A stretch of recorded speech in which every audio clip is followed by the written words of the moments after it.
Shalom, vous tous qui nous suivez dans cet entretien. Je suis le pasteur Gakumba Félix et nous sommes bénis de recevoir dans cet entretien le docteur François Nkurunziza. Notre sujet s'intitule « Vivre sa foi dans un monde en mutation rapide ».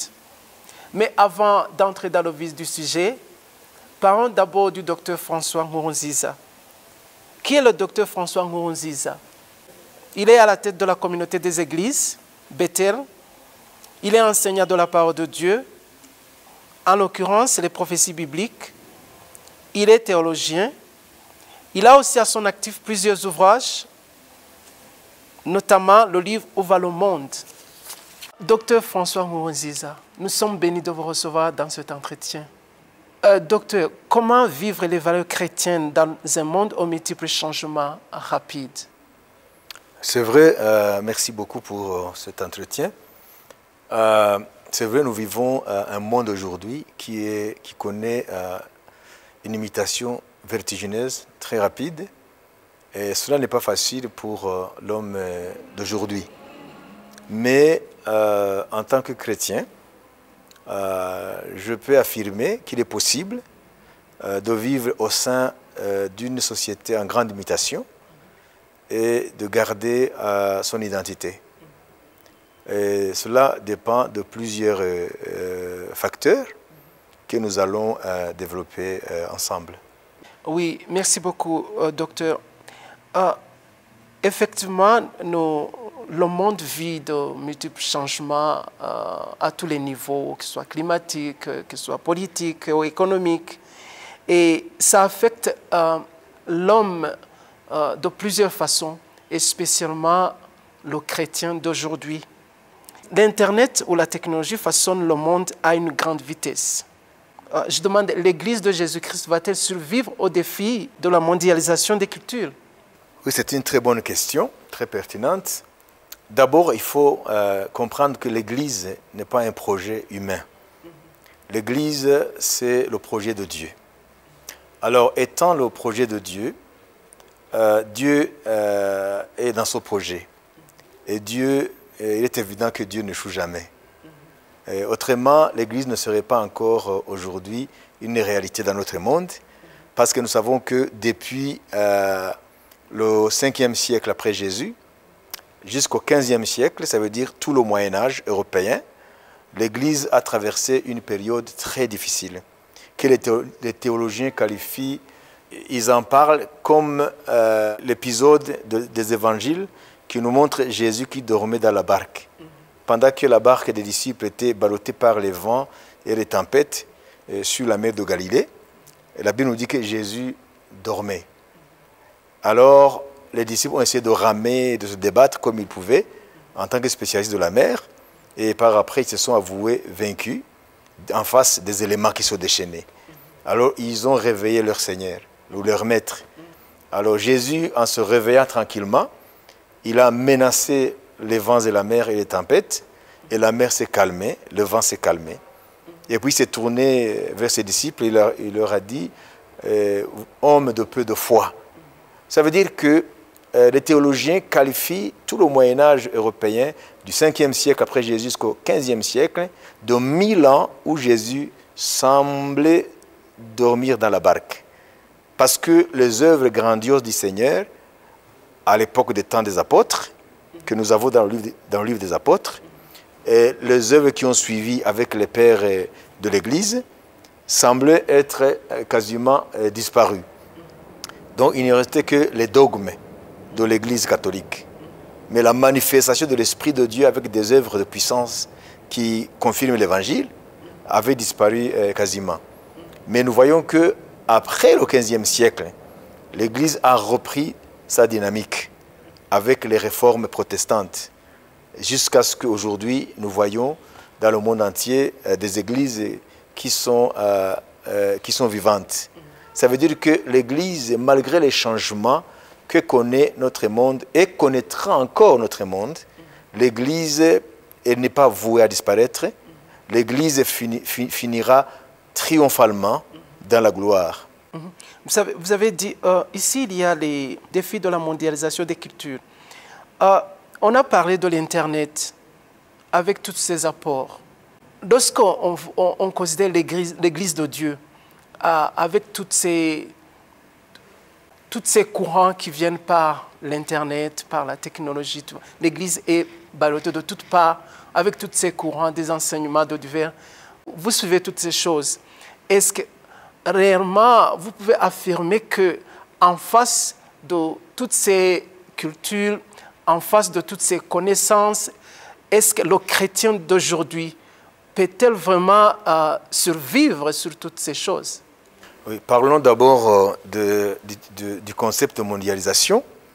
La mondialisation, ou globalization en anglais, ça veut dire la mondialisation, c'est le fait qu'avec le développement des nouvelles technologies, avec les déplacements rapides au niveau des voyages, le monde connaît aujourd'hui ce qu'on appelle le phénomène d'un village planétaire. Alors, quand on parle de la mondialisation, ça veut dire cette interconnexion. Nous sommes dans un monde interconnecté, au-delà des espaces géographiques. Cela n'épargne pas la culture aussi, comme tu l'as dit. La plupart des gens regardent la mondialisation sous un seul aspect, mondialisation économique. Mais la mondialisation n'est pas que économique. La mondialisation, elle est globale. Alors, puisqu'elle est globale, elle englobe aussi les cultures. Je vais arriver maintenant au concept d'Internet. Ça veut dire, avec Internet comme outil de la mondialisation, les cultures ne sont pas épargnées. Ça veut dire, la mondialisation, à travers les nouvelles technologies, est en train aussi de saper, est en train aussi d'ébranler les fondements culturels des peuples, de sorte que les identités s'effondrent. Alors, est-ce que l'Église va survivre, n'est-ce pas, à ce tsunami qui balaye les identités nationales, etc. Est-ce que pouvez-vous nous parler sur l'identité chrétienne? Est-ce qu'on peut dire que c'est la culture chrétienne ou qu'est-ce que vous avez dit les cultures des peuples, mais ici on est en train de parler sur le chrétien. Est-ce qu'il y a une identité propre aux chrétiens? Ou une culture. Ou une culture propre aux chrétiens? S'il y en a, comment cette culture peut survivre sur tous ces courants qui viennent aujourd'hui?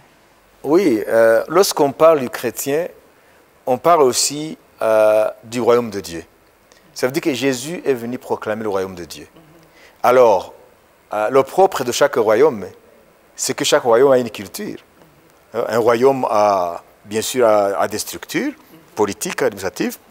Un royaume a des ressources qui font vivre la vie dans le royaume, mais il y a aussi la culture du royaume.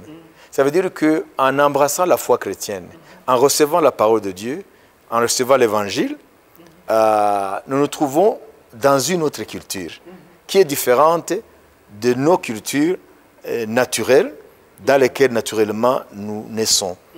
Parce que chaque individu appartient à un peuple donné, appartient à une ère géographique donnée, appartient à une culture donnée. Alors, la culture du royaume de Dieu, c'est une culture qui est singulière, du fait que ces valeurs n'émanent pas des hommes, mais ces valeurs émanent de la parole qui est sortie de la bouche de Dieu. Alors, en regardant par exemple ce que Paul a écrit aux Galates, au chapitre 5, verset 22-23. Galates 5, verset 22-23. Paul parle du fruit de l'esprit. Et en regardant ce fruit de l'esprit, nous voyons que nous pouvons les qualifier de valeurs du royaume. Parce qu'on dit que le fruit de l'esprit, c'est l'amour, c'est la patience, c'est la bénignité, c'est la tempérance, vous voyez, la patience, ça veut dire la fidélité. Tous ces fruits-là révèlent le caractère intrinsèque de la culture du royaume de Dieu dans la vie du chrétien. Donc, la culture du chrétien n'est autre que les valeurs contenues dans la parole de Dieu. Amen. Merci beaucoup. Ici, on est en train de parler de la mutation rapide des choses dans le monde d'aujourd'hui. Ma troisième question est celle-ci. Les mœurs évoluent. Qu'est-ce qui doit traverser les générations chrétiennes sans subir de changement? Oui, nous savons que la parole de Dieu contient des principes, un certain nombre de principes qui aident le peuple de Dieu. Aujourd'hui, c'est l'Église. Ça veut dire les chrétiens. Ça veut dire ceux qui ont accepté Jésus comme Seigneur dans leur vie. Alors, ces principes aident l'Église à traverser les générations sans être altérée, sans voir sa foi altérée par les différents courants qui traversent les générations. Comme nous l'avons dit, il faut savoir que cette société en mutation rapide, aucune société dans ce monde n'est à l'abri de ces mutations. Parce que nous vivons aujourd'hui ce qu'on appelle le village planétaire.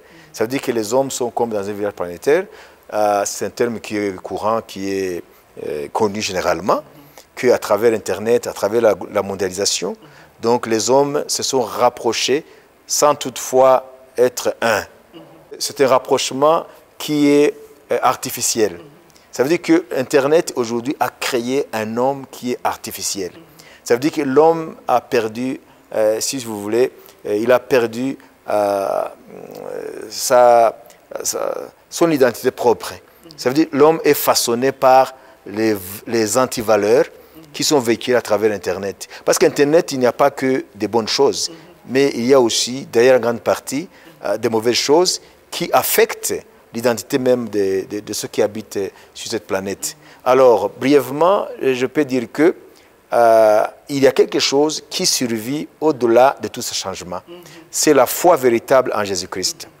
Parce que Jésus, la Bible nous dit, il est le même hier, aujourd'hui, éternellement. Et sa parole survivra au-delà de tout changement. Jésus a dit qu'il est facile que la terre et le ciel passent plutôt qu'un iota de sa parole puisse être anéanti. Alors, pour vous répondre, vous donner une réponse un peu exhaustive, je dirais que toutes les générations ont subi, à un certain moment de leur histoire, des changements. Et nous savons que dans chaque génération, il y a eu des chrétiens, où il y a eu des hommes ou des femmes qui ont cru en Dieu et qui ont suivi Jésus. Alors, à chaque défi, pour chaque génération, les défis de changement, l'Église a survécu à ces changements, comme je le dis, que pendant les 1000 ans du Moyen-Âge, il y avait une possibilité à ce que l'Église disparaisse, qu'il ne reste qu'une Église nominale, une Église faite de normes, faite de traditions.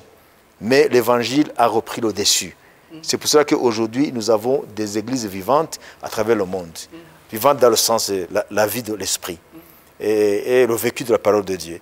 Alors, ce que je veux dire, c'est que Jésus, en tant que chef de son Église, il ne change jamais. Il a dit, je suis avec vous tous les jours jusqu'à la consommation des siècles.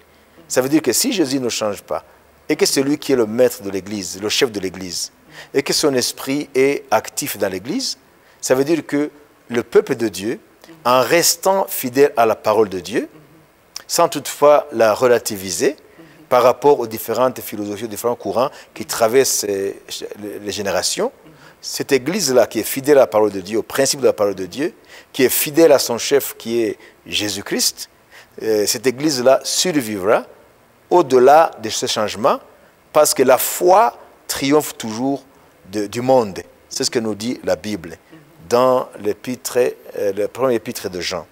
Alors, pour terminer, qu'est-ce qui peut aider l'Église à rester avec son identité à travers ces changements qui traversent nos sociétés? C'est la foi et fidèle à la parole de Dieu. Ces deux choses sont appelées à dépasser ces changements qui affectent ces générations d'aujourd'hui. Donc, la foi et la fidélité à la parole de Dieu. Oui, merci beaucoup.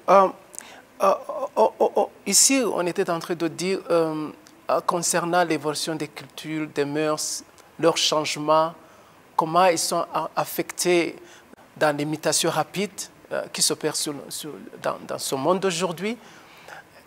Est-ce que la culture chrétienne ou l'identité chrétienne, est-ce elle évolue aussi ou c'est quelque chose de stable qui n'évolue pas? Comment vous la définissez?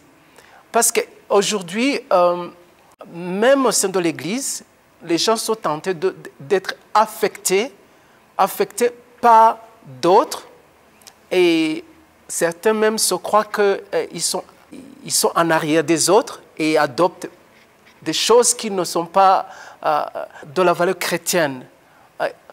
J'aimerais savoir, est-ce que la culture chrétienne ou l'identité chrétienne, elle a aussi des besoins de changement, des touches quelque part, ceci n'est pas d'actualité, on doit changer ceci. Comment est-ce que vous définissez cette culture chrétienne ou cette identité chrétienne qui ne doit pas subir des changements? Oui, pour aider un peu nos téléspectateurs, ceux qui nous suivent, j'aimerais évoquer un peu les paroles d'un sociologue qui est aussi philosophe, qui s'appelle Zygmunt Bauman, qui est théoricien de la société fluide. Donc il est sociologue et philosophe polono-britannique. Il a écrit un ouvrage intitulé « La société fluide ». Il dit que notre société d'aujourd'hui, à travers Internet, il n'y a plus rien qui soit stable aujourd'hui. Ça veut dire que tout change à tout moment, que ce soit, on peut regarder cela au niveau de la consommation, le consumérisme. Ça veut dire les gens achètent tout le temps et très vite. Ça veut dire qu'il n'y a rien qui doit durer. Donc c'est une société de précarité. Ça veut dire que la société d'aujourd'hui a perdu des valeurs stables. Ça veut dire que ce qui était valable il y a une heure ne le sera pas certainement dans une heure qui vient. Donc ce changement-là affecte aussi les mœurs. Ça veut dire que les gens, dans leur vécu, se trouvent affectés par tous ces changements. Alors l'impact d'Internet et l'impact de la mondialisation affecte aussi les croyances, en l'occurrence la foi. Alors, pour pouvoir résister à l'impact négatif des antivaleurs qui sont véhiculées à travers les médias, comme disait un journaliste et essayiste français qui s'appelle Jean-Claude Guillebeau, il est écrivain, essayiste et journaliste français, en parlant de ce qu'on appelle le buzz via Internet, ça veut dire tout ce qui passe au niveau des médias. Il dit « Le gros appareil médiatique, surtout audiovisuel et numérique, sans cervelle ni pilote, n'a plus rien à voir avec le journalisme. » C'est-à-dire aujourd'hui, tout ce que nous recevons de la part de ceux qui se disent journalistes ne sont pas réellement des vrais journalistes. Et il continue en disant « Combien de potins, de ragots, de buzz, aussi stupides les uns comme les autres, combien de supputations sans lendemain et de rumeurs sans autre intérêt que d'alimenter un bruit de fond. » Ça veut dire qu'aujourd'hui, les médias utilisent, même au niveau du marketing, pour faire passer un produit, en fait d'attirer plusieurs consommateurs. Ils utilisent ce système-là, qu'on appelle le buzz en anglais ou buzz en français, et on nous dit que celui qui veut passer un produit, il doit utiliser des trucs qui attirent plus de gens qui le suivent à travers les réseaux sociaux. On utilise quelque chose qui est tabou, ça veut dire faire parler de quelque chose dont personne n'ose parler ouvertement. Par exemple, aujourd'hui, tu verras la sexualité. Vous voyez, avant de faire passer dans le marketing un produit quelconque, alors il y a des images sexy. Tout ce qui était tabou, voir une femme nue, etc., aujourd'hui, c'est permis à travers les médias pour attirer les consommateurs vers un produit quelconque. Alors, il y a aussi utiliser ce qu'on appelle l'insolite.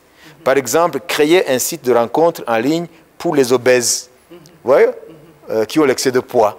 Ça va attirer les gens et après, ils vont accrocher à ce produit. On utilise aussi le scandale. C'est avancer une idée choquante tout en restant dans la limite du moral, entre guillemets, étant entendu que le point de vue moral est extensible et dépend de la culture du public ciblé. Donc, on utilise ces choses-là. Il utilise aussi l'admiration. Ça veut dire susciter l'admiration en faisant quelque chose de remarquable. Il y a plusieurs techniques qu'on utilise à travers les médias et tous ces gens-là sont prétendument journalistes. Aujourd'hui, beaucoup de gens s'improvisent journalistes alors qu'ils n'ont jamais eu une culture journalistique. Et aujourd'hui, alors, celui qui n'est pas habitué à l'esprit critique, alors il se trouvera emporté par toutes sortes de mensonges à travers Internet, les réseaux sociaux, croyant que c'est la vérité. Et cela n'épargne pas le chrétien. Donc, d'où la responsabilité des responsables chrétiens qui sont à la tête du peuple de Dieu, de les éduquer à avoir un esprit critique, à leur donner des outils pour pouvoir mesurer, jauger ce qui est vrai et ce qui est faux. Mais cela demande réellement un travail assidu très important parce qu'aujourd'hui, avec la société liquide, comme nous venons de le dire, et de par le sociologue là et le Sigmund Bauman, la société fluide, le propre de cette société, c'est qu'il n'y a rien de stable. Ça veut dire qu'aujourd'hui, c'est difficile de produire des disciples. Parce qu'avant, un disciple vivait avec le maître. Et il ne recevait pas d'autres enseignements que ceux venant de la bouche du maître. Par exemple, Jésus avec ses disciples. Ils n'ont jamais été voir les pharisiens. Ils suivaient, ils buvaient littéralement ce que le maître disait. Voilà pourquoi Jésus a dit que tout disciple bien accompli sera comme son maître. Alors, tous les maîtres à penser, que ce soit Socrate, il avait Platon. Platon avait comme disciple Aristote. Vous voyez? Jean-Baptiste avait aussi des disciples. Ça veut dire qu'aujourd'hui, c'est très difficile. Vous savez que Jésus, le grand commandement, ce qu'on appelle le grand mandat missionnaire, contenu dans Matthieu 28, verset 17 jusqu'au verset 30. Jésus dit, allez, faites de toutes les nations les disciples. Alors, comment est-ce qu'aujourd'hui nous pouvons faire des disciples aisément dans une société qui n'a plus de stabilité, et là où les gens changent à tout moment? Ça veut dire que Paul disait dans 1 Corinthiens 4, verset 15 au verset 17, il parlait aux Corinthiens et qui avaient rencontré plusieurs enseignants. Il a dit, quand bien même vous auriez 10 000 maîtres en Christ, néanmoins vous avez un seul Père qui vous a engendré par l'évangile, c'est moi. Ça veut dire qu'aujourd'hui, c'est un grand défi de pouvoir avoir une église de disciples. Et vous savez que le grand commandement du Seigneur, c'est de faire toutes les nations des disciples. Pas des prosélytes, mais des disciples. Comment faire un disciple alors que les gens d'aujourd'hui ne sont pas stables dans leur engagement? C'est une société fluide, comme l'a dit Sigmund Bauman, le sociologue et philosophe polono-britannique. Donc, dans une société liquide, alors rien n'est stable. Tout est précaire. Les gens changent à tout moment. Ça veut dire aujourd'hui, tu donnes un enseignement à l'église, mais après les réunions ou après le culte, alors les gens s'en vont et à travers Internet, ils vont aussi se connecter à d'autres enseignants qui vont peut-être saper ou même détruire ce que tu as enseigné. Alors demain, quand tu vas les revoir, ce ne sont plus les mêmes. Donc il faut toujours poser une brique et après la brique saute. Et ils reviennent, donc tu resteras peut-être pas même au niveau du fondement, pas même au niveau de la fondation. Parce qu'à chaque moment, il y a un autre enseignant qui vient et qui va enseigner autre chose qui est contraire à ce que tu as dit. Donc aujourd'hui, le défi des véritables hommes de Dieu, c'est d'avoir des églises stables, des églises qui croissent dans le Seigneur d'une façon ininterrompue. Oui, merci beaucoup, le docteur. Chers téléspectateurs, vous venez d'entendre vous-même le défi que fait face l'Église et comment le chrétien d'aujourd'hui peut survivre tous ces défis. Docteur, y a-t-il un conseil, un dernier conseil ou un dernier message que vous pouvez donner à ceux qui nous suivent? Oui, merci beaucoup pour cette question. Et je suis très heureux pour cet entretien tellement riche. C'est une occasion de pouvoir nous adresser au peuple de Dieu afin de prodiguer quelques conseils, croyant que Dieu va utiliser nos conseils pour pouvoir aider le peuple de Dieu à pouvoir vivre au sein de cette grande imitation, de ce grand changement, sans toutefois perdre leur identité en Christ. Oui. J'aimerais parler de quelqu'un aussi qui a dit quelque chose de très important.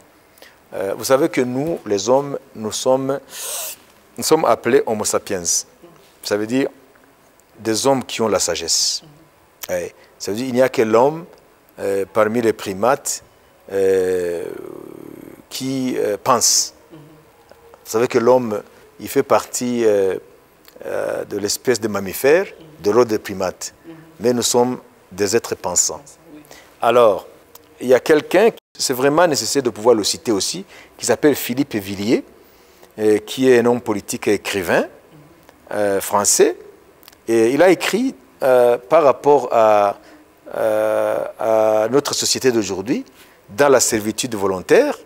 Vous savez, la servitude, c'est l'œuvre de la Boétie, qui traite l'homme comme quelqu'un. S'il est dans la servitude, c'est que quelque part, il a consenti. Ça veut dire que nous pouvons résister. Alors ici, il dit que l'homme d'aujourd'hui, au lieu de l'appeler Homo sapiens sapiens, il a appelé Homo sapiens. Sapiens parce que ça vient du mot zapper. Alors zapper, ça veut dire, par exemple, si tu as, vous voyez, remote, télécommande, devant ton poste de télévision, tu peux aller d'une chaîne à une autre, vous voyez, sans toutefois vraiment t'attarder à une seule chaîne. Ça veut dire que tu passes d'une chaîne à une autre comme ça. Ça veut dire que ça, c'est zapper. Ça veut dire se donner à plusieurs choses à la fois.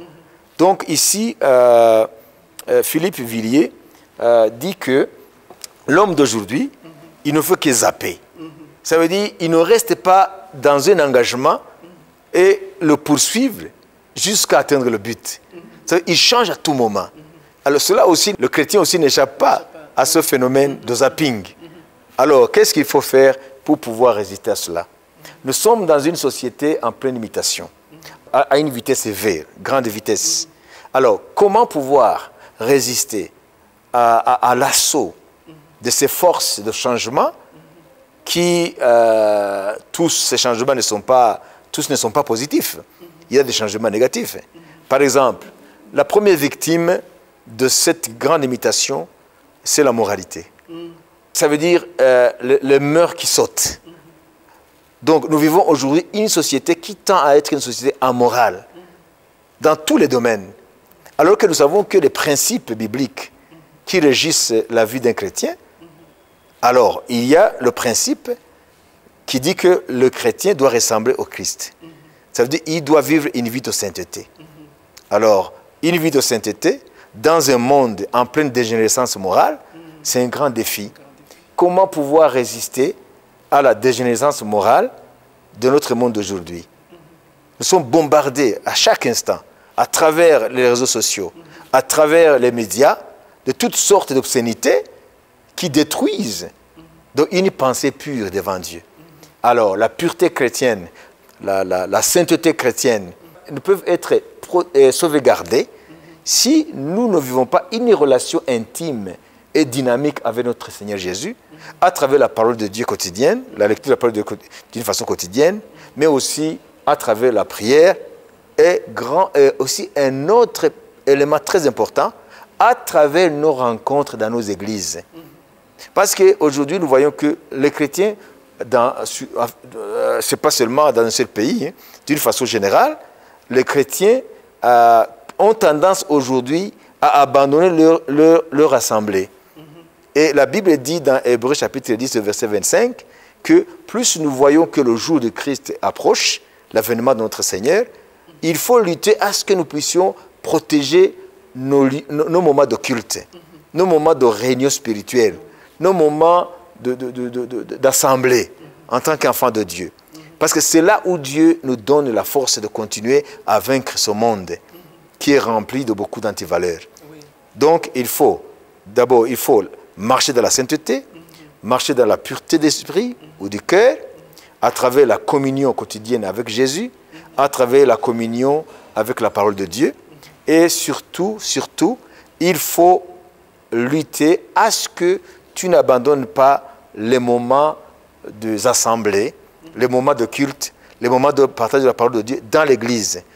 Et vous savez, aujourd'hui, beaucoup pensent que l'Église n'est plus nécessaire parce qu'il y a Internet, il y a des réseaux sociaux. Nous pouvons être nourris par différents... Il y a même des réunions sur Internet. Des réunions sur Internet. Oui. Mais cela, si vous voulez, ça fait partie des risques du diable. Parce que rien ne peut jamais remplacer des rencontres physiques. Oui. C'est comme si tu peux imaginer que tu peux éduquer ton enfant à travers Internet. Non. Mais ce n'est pas possible. Vous voyez? Parce que nous naissons spirituellement par l'Évangile et Dieu nous fait grandir dans sa famille, ça veut dire l'Église locale. L'homme ne peut jamais se passer, s'il est chrétien, personne ne peut jamais se passer de son Église locale. Parce que c'est à travers les interactions des uns avec des autres, que la Bible appelle communion fraternelle, que Dieu bâtit son œuvre en nous. Parce que tu auras besoin de correction. Oui? Tu auras besoin de te reprendre quand tu as fauté. Alors, est-ce que sur Internet, qui va te reprendre? Vous voyez, les principes même de l'Église, Jésus a dit, si quelqu'un pêche, vous voyez, son frère va le reprendre, ou sa sœur en Christ. Et s'il persiste dans son péché, dans son manquement, il faut qu'il amène 2 ou 3 de frères ou sœurs pour essayer de corriger le fautif. Et s'il persiste, il faut qu'il aille le dire à l'Église. Est-ce qu'il y aura sur Internet? Non. Donc ici, vous voyez la pertinence d'appartenir à une église locale. Parce que c'est là où on va exercer la discipline spirituelle. Oui, d'avoir une assemblée à qui quelqu'un appartient. Voilà. Donc aujourd'hui, alors, à travers cette ruse du diable, on fait croire aux gens qu'ils sont libres et qu'appartenir à une église, c'est se mettre un joug sur sa vie, c'est accepter une vie de contrainte. Et pourtant, Dieu lui-même a exigé qu'il y ait une église locale pour aider ses enfants à pouvoir grandir dans le Seigneur. Merci, docteur. Merci beaucoup pour votre partage. Chers téléspectateurs, comme vous venez de l'entendre, les valeurs chrétiennes ou les vertus chrétiennes sont les mêmes. Elles ne changent pas, elles n'évoluent pas, comme le monde d'aujourd'hui qui évolue sans cesse et qui est en mutation constante. Mais les valeurs chrétiennes et les vertus chrétiennes qui sont même le fondement de la vie chrétienne, comme notre Seigneur Christ, ne change pas. Oui, elles restent les mêmes au cours du temps. C'est ce que le docteur vient nous partager. Merci beaucoup pour le temps que vous avez passé avec nous. Nous espérons vous rencontrer encore dans les prochains jours. Merci beaucoup, docteur François, de ce que vous avez été avec nous, le temps que vous nous avez donné.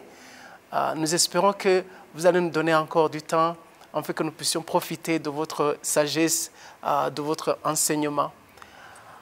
Vous tous qui nous suivez, si vous avez des questions ou si vous voulez que le docteur François traite un autre sujet, un autre thème, que vous avez besoin d'avoir beaucoup d'éclaircissements là-dessus, vous pouvez nous écrire sur ces contacts que vous allez trouver sur l'écran. Merci beaucoup. À la prochaine. Maranatha.